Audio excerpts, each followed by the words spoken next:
And I've seen a lot of different towers. I didn't think there's any version of a tower that I haven't seen in one form or another. I just passed 4 exhibits. I have never seen anything like any of them. So it's going to be very exciting. And they sit among the ancient wonders of a growing and exciting city. It's really amazing. Riyadh is becoming not just a seat of government, but a major business, cultural, and high-tech capital of the entire world. The World Cup is here. Johnny, just stand up, Johnny. Johnny, thank you, Johnny.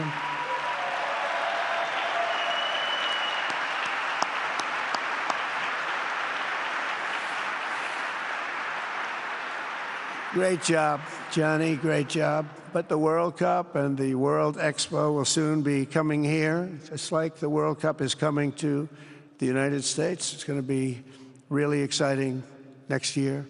The engines of Formula One racing now roar through the streets of Jeddah in a historic milestone. Other industries recently surpassed oil. Think of it. All of your other industries now have surpassed oil. I don't know if a lot of people will understand what that means. It's so big to make up a majority of the Saudi economy for the very first time ever. So think of that. Other industries are now bigger even than oil, which is always going to be a big monster. It's a big one. But that's a great tribute to you and economic development properly used.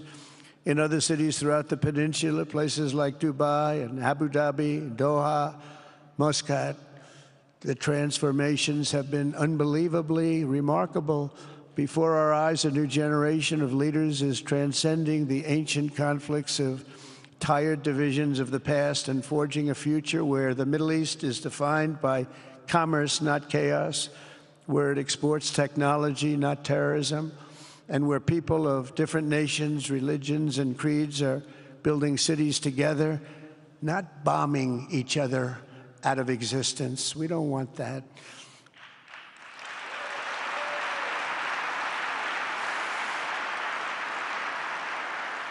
And it's crucial for the wider world to note this great transformation has not come from Western interventionists or flying people in beautiful planes giving you lectures on how to live and how to govern your own affairs. No, the gleaming marvels of Riyadh and Abu Dhabi were not created by the so-called nation builders, neocons, or liberal nonprofits like those who spent trillions and trillions of dollars failing to develop Kabul, Baghdad, so many other cities. Instead, the birth of a modern Middle East has been brought by the people of the region themselves, the people that are right here, the people that have lived here all their lives, developing your own sovereign countries, pursuing your own unique visions and charting your own destinies in your own way. It's really incredible what you've done.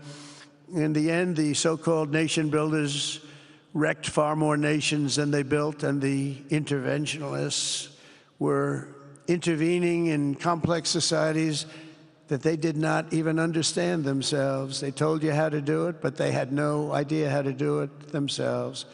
Peace, prosperity, and progress ultimately came not from a radical rejection of your heritage, but rather from embracing your national traditions and embracing that same heritage that you love so dearly.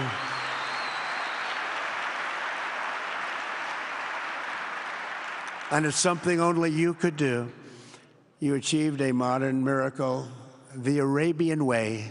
That's a good way.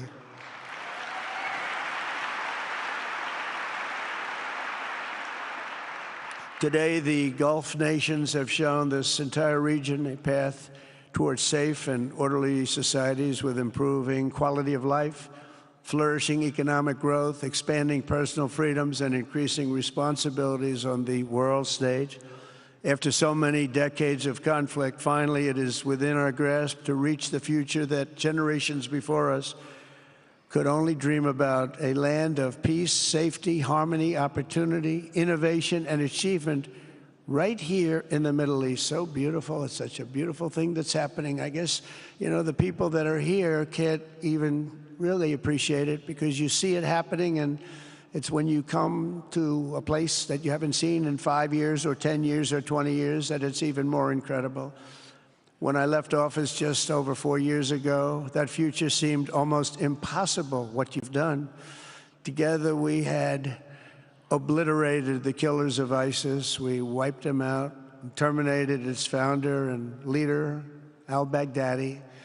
We had healed the divide in the Gulf Cooperation Council, it's a very big deal, and united the nations of the region to stand against the enemies of all civilization.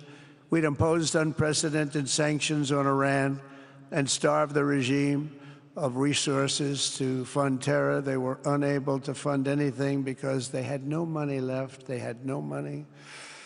But the new administration came in and let them have a lot of money, and you saw what happened. It was not money well spent. And with the historic Abraham Accords that we're so proud of, all the momentum was aimed at peace, and it aimed very successfully. It's been an amazing thing, the Abraham Accords, and it's my fervent hope, wish, and even my dream that Saudi Arabia, a place I have such respect for, especially over the last fairly short period of time, what you've been able to do, but we'll soon be joining the Abraham Accords. I think it'll be a tremendous tribute to your country, and it will be something that's really going to be very important for the future of the Middle East. I took a risk in doing them, and they've been an absolute bonanza for the countries that have joined. The Biden administration did nothing for 4 years. We would have had it filled out.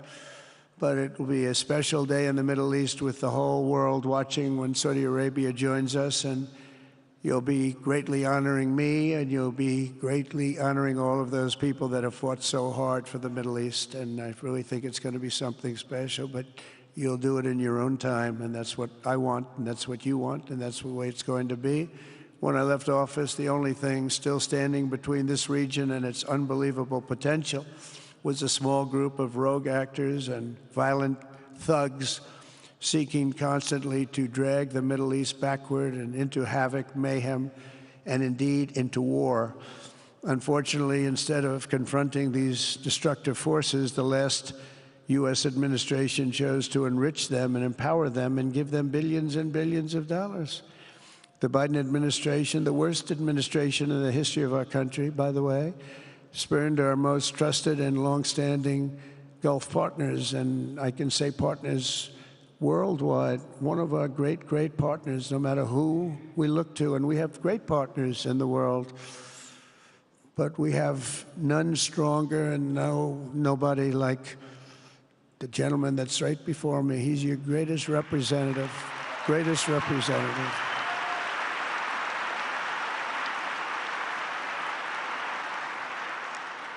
And if I didn't like him, I'd get out of here so fast. You know that, don't you? He knows me well. I do. I like him a lot. I like him too much. That's why we give so much, you know? Too much. I like you too much. Great guy. They lifted sanctions on Iran in exchange for getting nothing, and sent the regime tens of billions of dollars to fund terror and death all over the world. And they laughed at him. They laughed at our leader. And they're still laughing at our leader. They thought him a fool. And they made nothing but trouble ever since, including the funding of October 7th, one of the worst days ever in the history of the Middle East. Horrible day. Biden removed the Houthis from the list of foreign terrorist organizations, even while missiles and drones were being launched right here at your beautiful city of Riyadh, and launched at ships if they happened to be sailing in the wrong location. The Biden administration's extreme weakness and gross incompetence derailed progress toward peace, destabilized the region, and put at risk everything we had worked so hard to build together. And when you think of the great achievements that you've made, to do it in light of a pretty hostile administration, an administration that was not a believer, it makes your achievements even greater. Makes them even greater. You know that.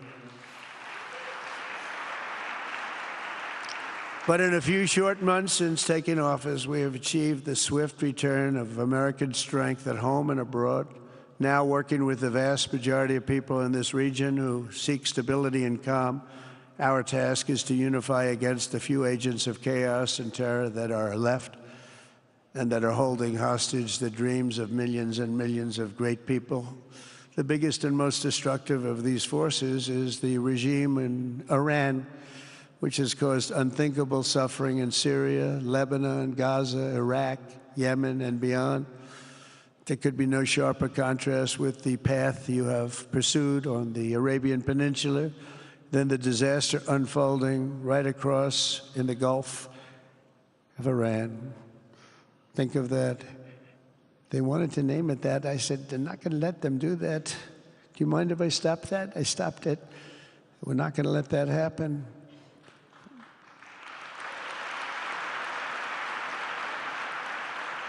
While you have been constructing the world's tallest skyscrapers in Jeddah and Dubai, Tehran's 1979 landmarks are collapsing into rubble and dust. They had it going for a little while under a much different system, but those buildings are largely falling apart, falling down, while you're building some of the world's biggest and most incredible infrastructure projects. Buildings, all sorts of things you're building that nobody's ever even seen before. Iran's decades of neglect and mismanagement have left the country plagued by rolling blackouts lasting for hours a day. All the time you hear about it. While your skill has turned dry deserts into fertile farmland, Iran's leaders have managed to turn green farmland into dry deserts as their corrupt water mafia, it's called it the water mafia, causes droughts and empty riverbeds. They get rich, but they don't let the people have any of it. And then, of course, there's the key difference at the root of it all. While the Arab states have focused on becoming pillars of regional stability and world commerce, Iran's leaders have focused on stealing their people's wealth to fund terror and bloodshed abroad. Most tragic of all, they have dragged down an entire region with them. Countless lives were lost in the Iranian effort to maintain a crumbling regime in Syria. Look at what happened with Syria. In Lebanon, their Hezbollah proxies have pillaged the hopes of a nation whose capital, Beirut, was once called the Paris of the Middle East. Can you imagine? All of this misery and so much more was entirely avoidable, absolutely avoidable. And Mohammed knew that. He knew that. Smart people knew that. If only the Iranian regime had focused on building their nation up instead of tearing the region down. Yet I'm here today not merely to condemn the past chaos of Iran's leaders, but to offer them a new path and a much better path toward a far better and more hopeful future. As I've shown repeatedly, I am willing to end past conflicts and forge new partnerships for a better and more stable world, even if our differences may be very profound, which obviously they are in the case of Iran. I have never believed in having permanent enemies. I am different than a lot of people think. I don't like permanent enemies, but sometimes you need enemies to do the job, and you have to do it right.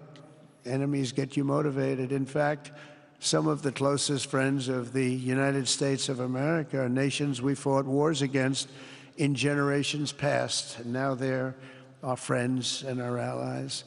I want to make a deal with Iran. If I can make a deal with Iran, I'll be very happy. If we're going to make your region and the world a safer place. But if Iran's leadership rejects this olive branch and continues to attack their neighbors, then we will have no choice but to inflict massive, maximum pressure, drive Iranian oil exports to zero, like I did before.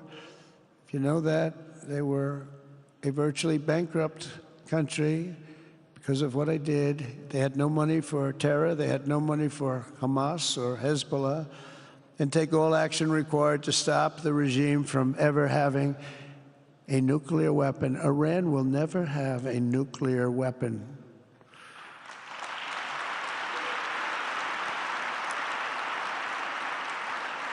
But with that said, Iran can have a much brighter future, but will never allow America and its allies to be threatened with terrorism or nuclear attack. The choice is theirs to make. We really want them to be a successful country. We want them to be a wonderful, safe, great country. But they cannot have a nuclear weapon. This is an offer that will not last forever. The time is right now for them to choose. Right now, we don't have a lot of time to wait. Things are happening at a very fast pace. They're happening right here. They're happening at a very fast pace. So they have to make their move right now, one way or the other. Make your move. As I said in my inaugural address, my greatest hope is to be a peacemaker and to be a unifier. I don't like war. We have the greatest military, by the way, in the history of the world. You know, I rebuilt our military in my first 4 years and rebuilt it into the most powerful military there is. And you saw that when I knocked out ISIS in 3 weeks. People said it would take 4 years, 5 years. I did it. We did it in 3 weeks. Just days ago, my administration successfully brokered a historic ceasefire to stop the escalating violence between India and Pakistan. And I used trade to a large extent to do it. I said, fellas, come on, let's make a deal. Let's do some trading. Let's not trade nuclear missiles. Let's trade the things that you make so beautifully. And they both have very powerful leaders, very strong leaders, good leaders, smart leaders. And it all stopped.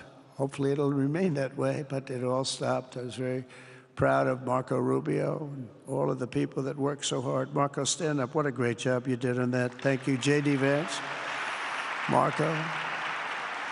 The whole group worked with you, but it was a great job. And I think they're actually getting along. Maybe we can even get them together a little bit, Marco, where they go out and have a nice dinner together. Wouldn't that be nice? But we've come a long way, and it could be, you know, millions of people could have died from that conflict that started off small and was getting bigger and bigger and bigger by the day. I've also been working relentlessly to end the terrible bloodshed between Russia and Ukraine, and very importantly, talks are being held in Turkey later this week, probably on Thursday, and they could produce some pretty good results. Our people are going to be going there. Marco's going to be going there. Others are going to be going, and we'll see if we can get it done. 5,000 people, young people for the most part, soldiers from Ukraine, soldiers from Russia. They're not from here and they're not from the United States, but they're souls. They're souls. I think usually, mostly, they're young, beautiful souls that left their parents waving goodbye, left their brothers and sisters. Goodbye, I'll see you soon. And they got blown to pieces. 5,000 on average a week are dying. And people are dying elsewhere in the region, but tremendous numbers like we haven't seen since World War II are dying. And I want to stop it. I want to stop it. It's a horrible war. Would have never happened if I were president. That's a war that would have never happened. October 7th would have never happened if I were president, because Iran had no money to pay Hamas or anybody else. They had no money. They were not looking to take care of them. They had to take care of themselves. They had no money. We stopped their oil effectively with the embargoes and sanctions. But let me take this opportunity to thank the Kingdom of Saudi Arabia for the constructive role that you've played in facilitating the Ukraine talks. And it really is, you've been amazing. You've made everything available to us. Thank you very much. Thank you. And if we get that settled, we'll pay a special tribute to what you've done. You really did lay a great groundwork. Thank you very much. Appreciate it. The West should not be dragging itself backward into another endless war in Europe, yet another endless war. We should stop the killing and work together to address the biggest long-term threats as one unbeatable team. Think of us as an unbeatable team. I mean, when you look at what you've done here, that's much more difficult than stopping stupidity. Think of it. It's stupidity. What you've done is much more difficult, and you did it better than anybody else has ever done it. As President of the United States, my preference will always be for peace and partnership whenever those outcomes can be achieved. Always. It's always going to be that way. Only a fool would think otherwise. In recent years, far too many American presidents have been afflicted with the notion that it's our job to look into the souls of foreign leaders and use U.S. policy to dispense justice for their sins. They loved using our very powerful military, and now it's really the most powerful it's ever been. We just are getting a budget approved, $1 trillion, highest budget we've ever had in history for military, $1 trillion. And we're getting the greatest missiles, the greatest weapons. And, you know, I hate to do it, but you have to do it because we believe in peace through strength. You have to have the strength, otherwise bad things could happen. But hopefully we'll never have to use any of those weapons. Seems to be an awfully big waste of money if you're never going to use them, but hopefully we'll never have to use them because the destructive power of some of those weapons are like nobody's seen before. I believe it is God's job to sit in judgment, my job to defend America, and to promote the fundamental interest of stability, prosperity, and peace. That's what I really want to do. I will never hesitate to wield American power if it's necessary to defend the United States or to help defend our allies.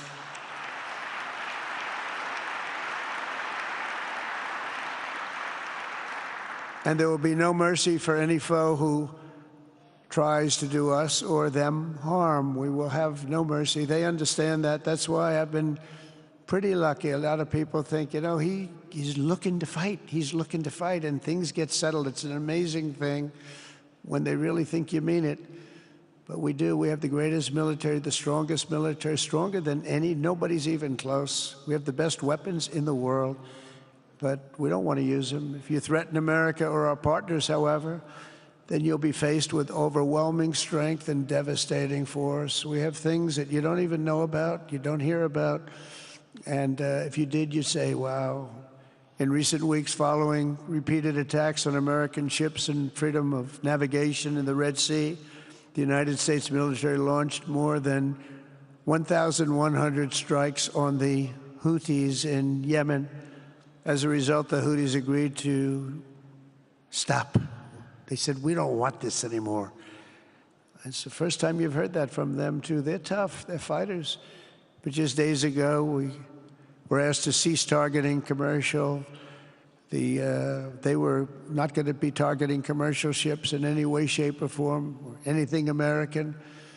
And they were very happy that we stopped. But we had 52 days of thunder and lightning like they've never seen before. This was a swift, ferocious, decisive, and extremely successful use of military force. Not that we wanted to do it, but they were shooting down ships. They were shooting at you. They were shooting at Saudi Arabia. We don't want them shooting at Saudi Arabia, if that's okay. So we hit them hard. We got what we came for, and then we got out. Since January 20th, the U.S. military has terminated 83 terrorist leaders operating across Iraq, Syria, and Somalia, including ISIS's #2 global leader. You read about that just recently. With the help of Pakistan, we apprehended the ISIS terrorists responsible for the attack on 13 American service members at Abbey Gate, that horrible, horrible disaster. During this Afghanistan withdrawal, you know, that's another thing that we don't even think about so much anymore. 13 died, but 42 were horribly wounded.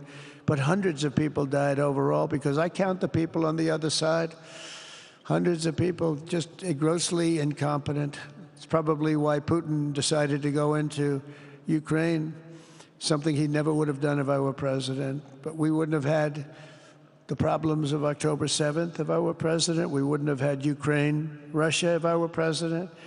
We wouldn't have had Abbey Gate, because there wouldn't have been any reason we were getting out, but we were getting out with dignity and with strength and power. But the way they got out was not good. I think it was the most embarrassing moment in the history of our country. And we've been working tirelessly to bring back all hostages held by Hamas. We brought back a lot already, but we're bringing back more. This weekend, we successfully negotiated the release of the last American hostage, Edan Alexander. Just came out a few hours ago, and we continue to work to get that war ended as quickly as possible. It's a horrible thing that's taking place. All civilized people must condemn the October 7th atrocities against Israel, which would never have happened again if you had probably a different president, but definitely if you had me as president. The people of Gaza deserve a much better future, but that will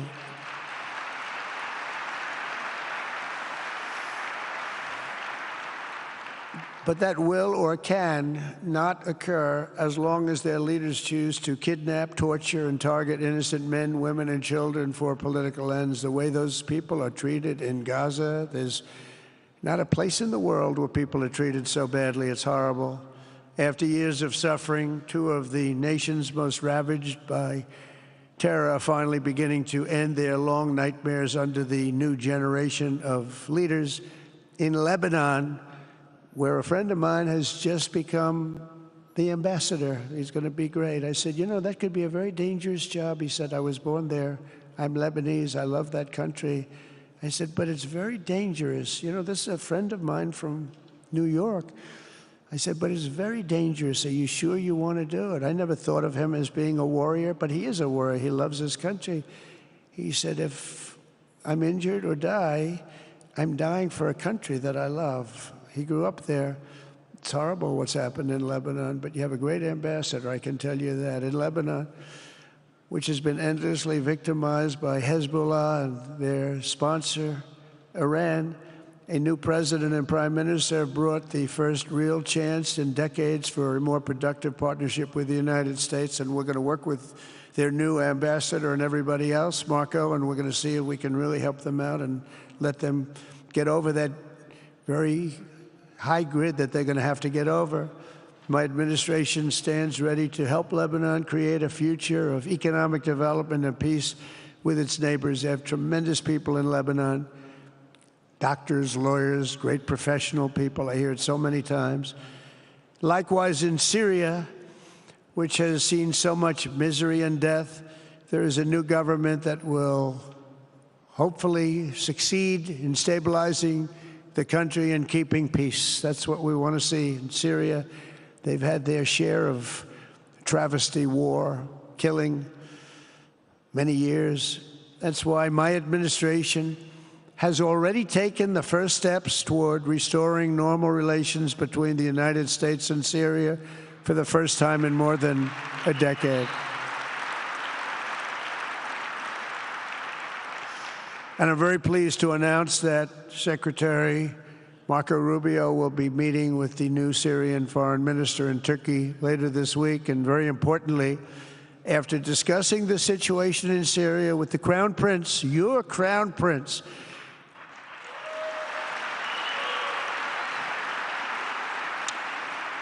and also with President Erdogan of Turkey, who called me the other day and asked for a very similar thing, among others, and friends of mine, people that I have a lot of respect for in the Middle East, I will be ordering the cessation of sanctions against Syria in order to give them a chance at greatness.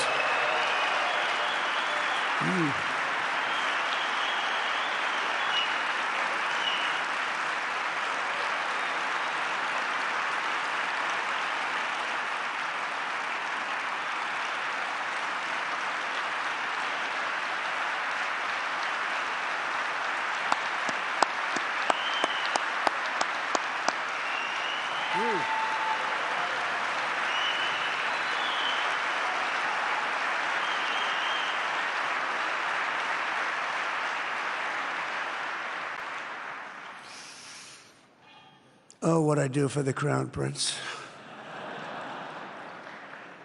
The sanctions were brutal and crippling and served as an important, really an important function, nevertheless, at the time. But now it's their time to shine. It's their time to shine. We're taking them all off, and They're going to have, I think they're going to have, based on the people and the spirit and everything else that I'm hearing about.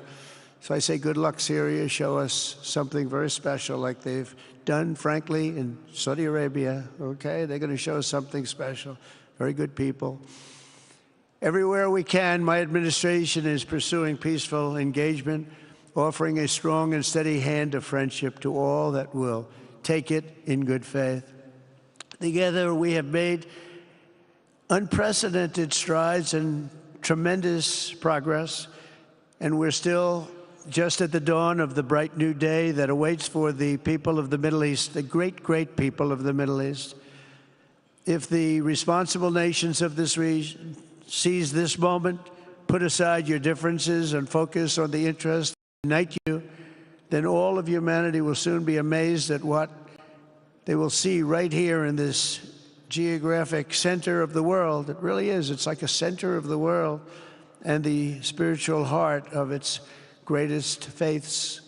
For the first time in 1,000 years, the world will look at this region not as a place of turmoil and strife and war and death, but as a land of opportunity and hope, just like you've done right here, a cultural and commercial crossroads of the planet. Security and stability will lift millions into lives of safety and success, and the nations of this region will be free to realize your highest destinies, honor your proud histories, harness amazing new opportunities, and bring incredible glory to Almighty God.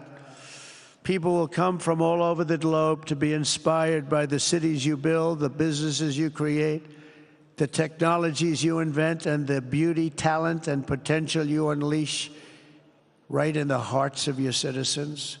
Each of you will be able to take tremendous pride in the legacy you will leave to your children, because you will have given them the ultimate blessings of prosperity and peace. So important. In the United States, we've launched the golden age of America. It's the golden age. We see it. We see it with all that money, trillions and trillions of dollars pouring in, hundreds of thousands of jobs coming in with it. And with the help of the people of the Middle East, the people in this room, partners throughout the region, the golden age of the Middle East can proceed right alongside of us. We will work together. We will be together. We will succeed together. We will win together. And we will always be friends.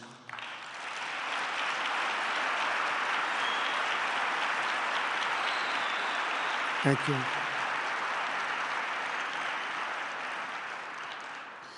So, Mohammed, I want to thank you again very much for having me. And as a representative of what I think is the greatest nation in the world, we are with you all the way, and you have a tremendous future. Thank you very much. And please pay my respects to your father. Thank you very much. Thank you.